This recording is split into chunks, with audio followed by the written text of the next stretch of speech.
Alright, good evening, and good evening. How's everybody? How's everything? Well, this video is about Nikon D780, and 2 days ago I got a call from Nikon Middle East, and I've been told that all D780s arrived, and you will be going to test it.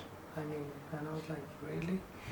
So later I come to know that I am among the very few guys, I am actually the very first guy in the UAE who've been given this, among the whole professional photographers, who were given this D780 for the field test. So I was like, okay, let's check it out. So it's been 2 days, I'm just pushing the camera to its limits. And I must say, whoever the Nikon D750 owner, and you are thinking to upgrade for this camera, or any other Nikon DSLR who wants to have a backup camera, like you have D5, D4, D780, 850, and you want another camera as a backup, or you have any crop sensor camera like the 3500 series or the 3000 series, D5000 series, D7000 series, and you want to upgrade to full frame. So I believe you will be getting the best of the both world. Now what do I mean by both world? Well, frankly speaking, it really has two type of operating system. Like the way camera operates, it has two systems inside. One is through the viewfinder, which typical DSLR, and so even though if you are single point autofocus, and it works single point, like, or if it's continuous or whatever the autofocus configuration you put in through the viewfinder, it's there. The moment you are going to switch to live view and you change to continuous autofocus continuous and full automatic point selection, that's where the high autofocus kicks in. And it tracks the subject flawlessly using the native f-mount lenses perfectly, no question asked. And like, imagine if I tested with 70 to 200 2.8 f lens, oh my god, the results were phenomenal.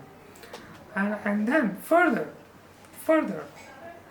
what happened was, I was testing it, and the moment I switched to viewfinder again, like I turn off the live view and switch back to viewfinder, so whatever the setting for autofocus I selected for the viewfinder, it's there.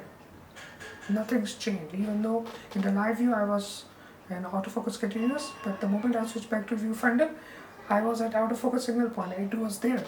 So whatever the configuration you have for the viewfinder and for the live view, they both are independent. And that was one of the big thing.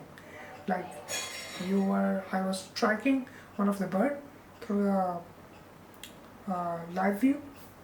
It didn't work out, so I tried it through the viewfinder perfectly. And when you are in live view mode, this is where the focus picking kicks in, and man, it was marvelous. I'm a big fan of manual focus lenses, and today I was shooting with 600 f4 manual focus lens. So obviously you can imagine using a long lens, you are more focused of handling the lens rather than on the autofocus, because if you are autofocus, it automatically tracks.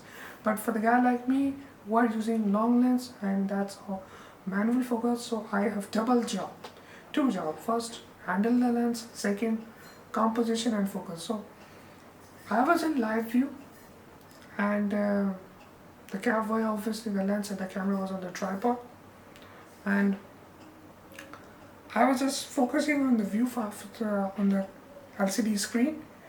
That's where there was no autofocus. Focus peaking was not there, even though I was in autofocus continuous.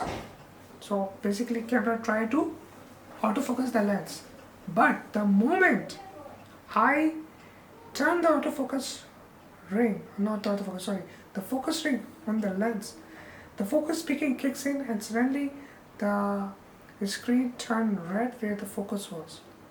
So it's like uh, you are on autofocus, but if you want manual focus override, it's by default is there. That's a big thing for the camera like this. So imagine if you are, it doesn't matter if you have autofocus lens or manual focus lens.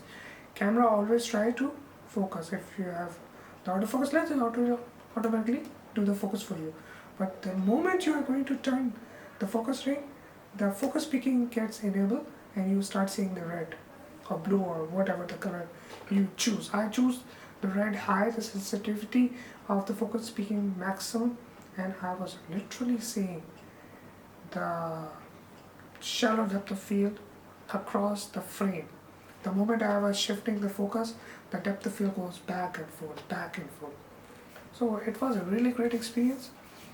I used the D750, and I must say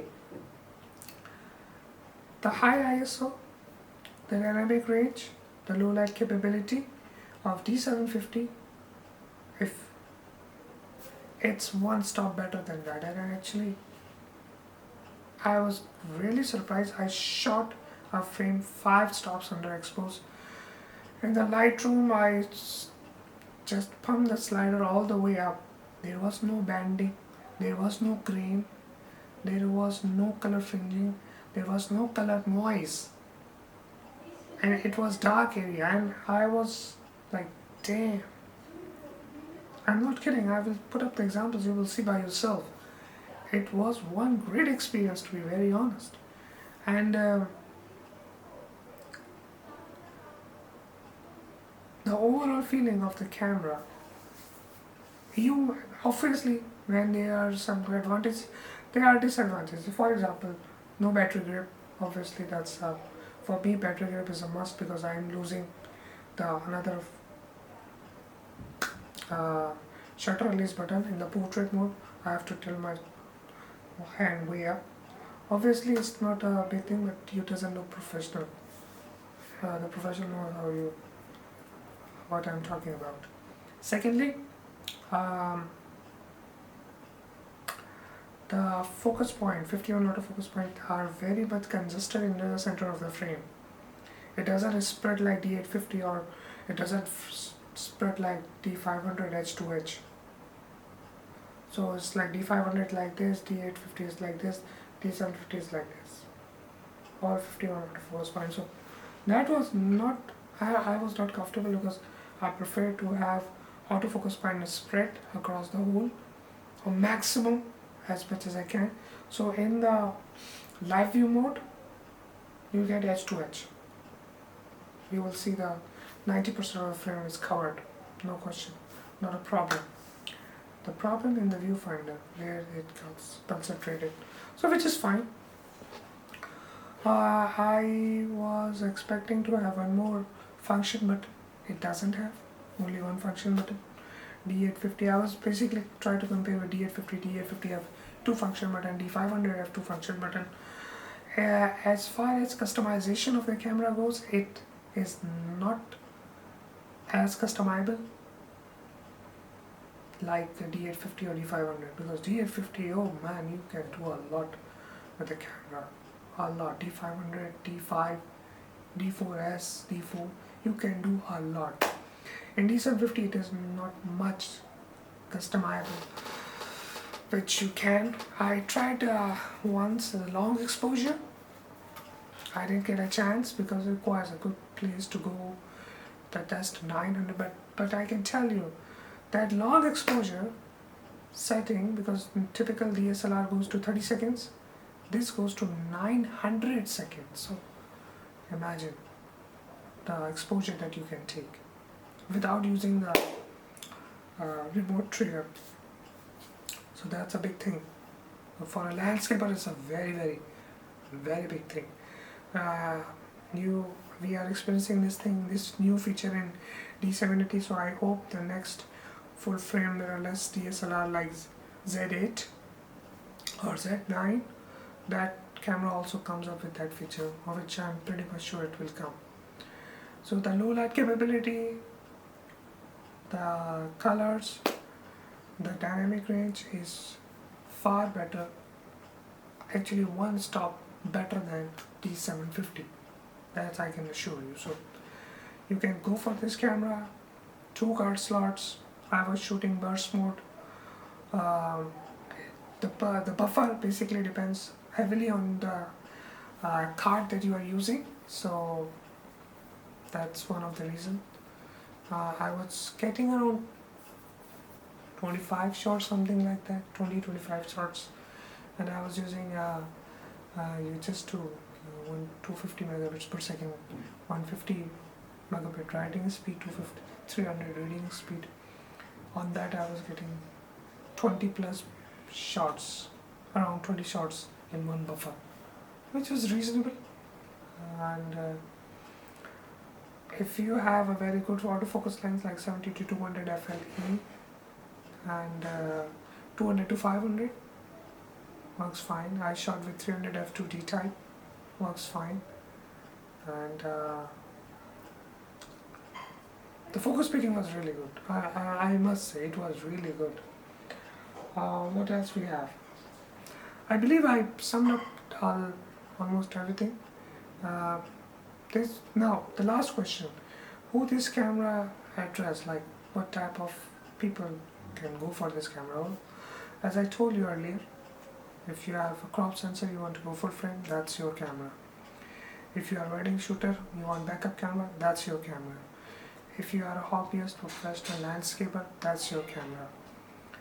But if you are full-time professional, like